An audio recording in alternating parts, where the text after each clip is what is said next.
Mas. Assalamualaikum warahmatullahi wabarakatuh. Waalaikumsalam warahmatullahi wabarakatuh. Bismillahirrahmanirrahim. Alhamdulillahi rabbil alamin wassalatu wassalamu ala asyrafil anbiya'i wal mursalin sayyidina Muhammadin wa ala alihi wa ashabihi wa man tabi'ahum bi ihsanin ila yaumiddin. Amma ba'd. Santriwan santriwati yang berbahagia, besok insya Allah atau malam nanti di seluruh dunia pada memperingati peristiwa yang bersejarah, yakni Isra dan Mi'raj Nabi Muhammad SAW. Tetapi yang terpenting dari apa yang diteladankan Rasulullah dalam kehidupan kita keseharian adalah terkait dengan aktivitas yang kita lakukan setiap hari ataupun pekerjaan yang kita lakukan setiap hari. Itu adalah cerminan bahwa Rasulullah Muhammad SAW memberikan qudwah kepada kita bagaimana kita sebagai seorang muslim bisa melaksanakan aktivitasnya sesuai dengan kapasitas dan kemampuan yang ia miliki. Oleh karena itu, Bapak Ibu sekalian, santriwan santriwati yang berbahagia, pagi ini kami mengambil satu qudwah dari Rasulullah, yakni etos kerja pribadi muslim. Memang ini sederhana menurut kita, tetapi kadang-kadang implementasinya dalam kehidupan kita sehari-hari tidak mudah. Oleh karena itu, referensi yang kita jadikan rujukan terkait dengan tema ini, kita buka di dalam kitab Tanbihul Ghafilin. Tanbihul Ghafilin itu artinya mengingatkan bagi mereka-mereka orang yang lupa. Nah, di situ di dalam makalah 710, di mana Abu Lais As-Samarqandi ini memberikan satu wejangan, satu arahan kepada kita. Bagaimana kita sebagai seorang muslim yang beretos kerja dengan baik. Maka dalam makalah 710 disebutkan begini. Man arada ayyakuna kasbuhu thayyiban fa'alaihi ayyahfadhu khamsata asya'a. Barang siapa yang menginginkan dalam ikhtiarnya, usahanya, pekerjaannya, aktivitasnya, itu bagus. Bagus dalam arti mendapatkan keberkahan dari Allah Subhanahu wa taala, fa'alaihi ayyahfadhu khamsata asya'a. Maka harus menjaga 5 hal. Insya Allah 5 hal ini kalau kita aplikasikan dalam kehidupan kita keseharian, maka diri kita akan terbentuk jiwa bagaimana kita ketika melakukan aktivitas yang begitu sibuk setiap hari kita. Maka awaluha yang pertama adalah alla yuakhira syai'an min faraidillahi ta'ala li ajlil kasbi wa la yudkhilun naqasa fiha. Janganlah alla yuakhira syai'an. Ini yang penting. Janganlah mengakhirkan sesuatu min faraidillahi ta'ala. Apa yang diperintahkan Allah. Li'ajlil kasbi, karena pekerjaannya, kesibukannya.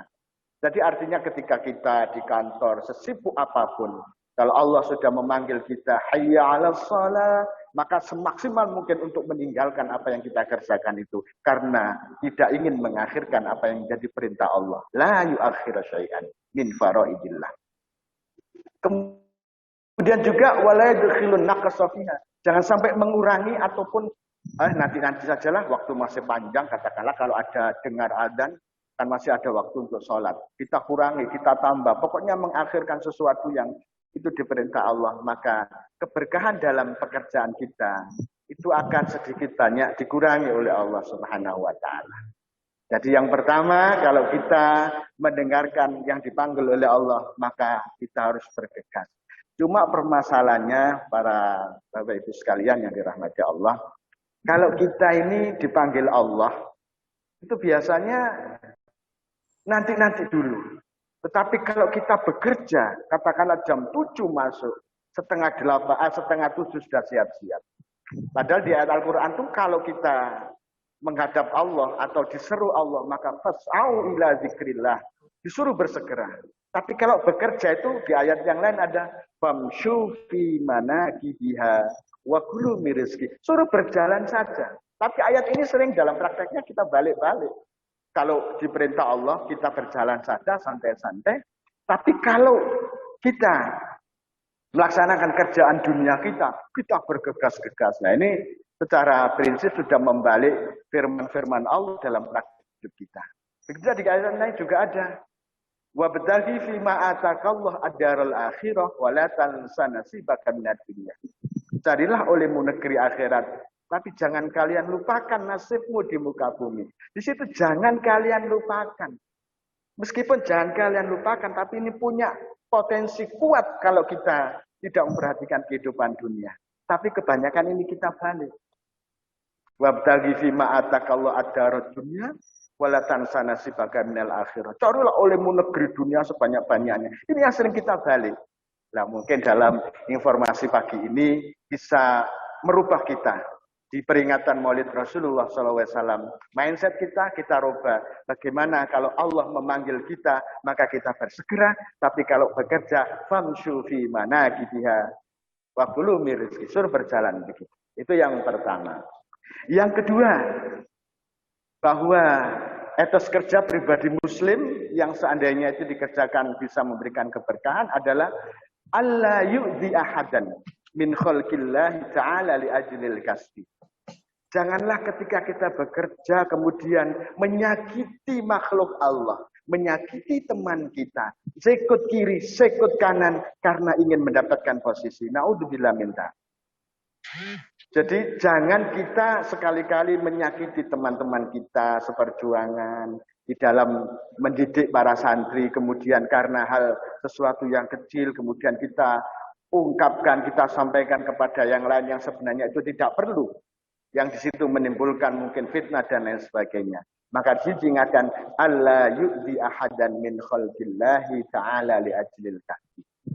Jangan sesekali kita melakukan aktivitas kegiatan yang kita lakukan kemudian menyakiti yang lain. Bagaimana dalam kehidupan kita keseharian, apakah ini terjadi? Ini kita sendiri yang bisa membaca, yang bisa menilai.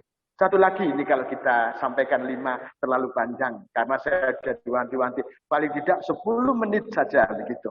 Yang ketiga, ayyaqsida bi kasbi istighfar wa iyalihi wa la yaqsida bil jam'a wal kasrah.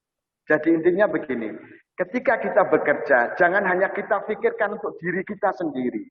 Yang penting diri kita kaya, numpuk-numpuk harta, tapi tanpa memperhatikan di kanan kiri kita.